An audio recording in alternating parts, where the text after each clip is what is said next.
Hello, and thank you for joining us for this presentation. In this presentation, we're going to be talking about Docsnow Content Services. Docsnow is a new offering from MicroStrategies based on the Alfresco platform. This solution provides clients with an enterprise-class content services solution, cloud-based, in other words, living in AWS, and can offer a complete managed services option if needed.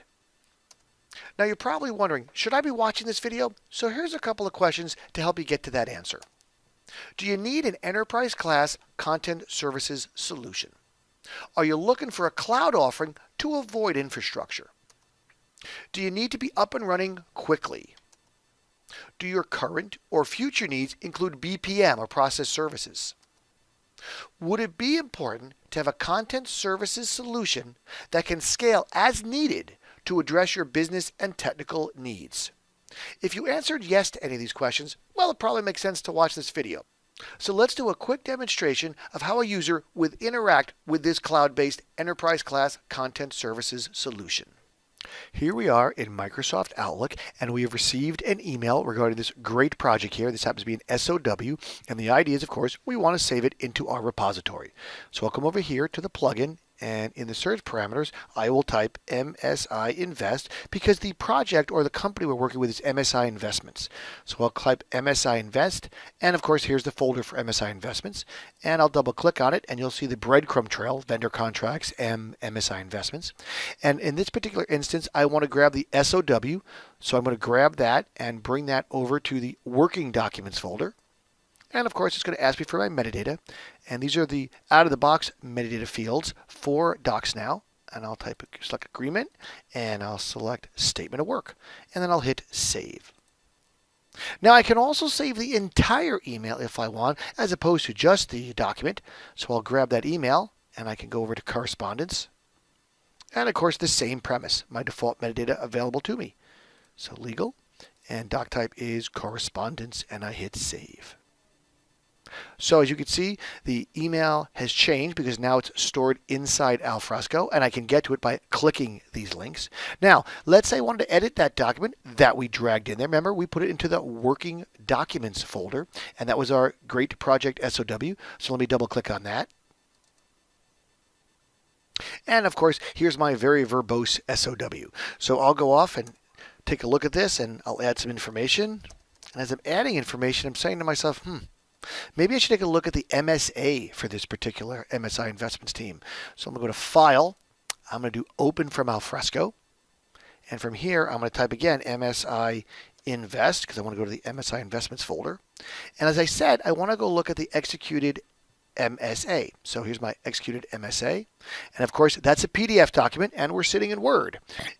I'm going to click Open.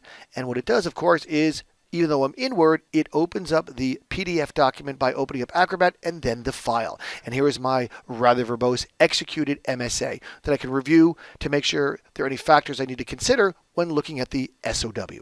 After this review, I go back to my Word document and say, okay, more new information has come into light. I'll type whatever I need to. Now I want to save this file. I'll go to File. I'll do Save to Alfresco. And of course, it knows where it came from. Here's my file right here. If I want, I can update the metadata. Remember, we added this metadata when he saved the file inside of Outlook. But I'm pretty good with what I see right here. And I'll simply hit Save. And of course, I may want to version the document. So I'll say, Added New Info. And I simply hit OK. And I have now, of course, saved my document inside Alfresco. A few moments ago, you saw me inside of Outlook and Word, where again, you can interface with the repository. You can also do it through the Share client. So here I am logged in to the Atom Storage dashboard because I'm logged into Atom Storage. And from here, I'm able to navigate to the appropriate site, perhaps legal where we were, or I could do a search. I'll go to Search, Advanced Search. And of course, I'm looking for a company document. And I want to go for the legal documents and the agreements. And I'll hit Search. And as you can see, I end up with a result list that I can, of course, sort if need be by hitting that top header. And if I want to, I can also go off and take this result list and export that to Excel or merge it to PDF. In other words, if these were all PDF documents, pull them all together into one file. If I hit export to Excel, it'll actually make an Excel file made up of all of the items in the result list. And here those items are. So what did we learn? Well, we learned you could have a cloud-based enterprise class content services solution, that it can be under a week between signing your contract and actually being able to load files in your cloud-based solution. And of course, you can add BPM or process services to that cloud solution as needed. Now, you can start small, easily scale for many departments and users as your needs grow. And of course, the solution can be customized to meet your needs, metadata, taxonomy, integration to other systems, and so forth. So, next steps? Well, it's time to call MicroStrategies and get started. We hope you enjoyed the presentation, and we look forward to hearing from you.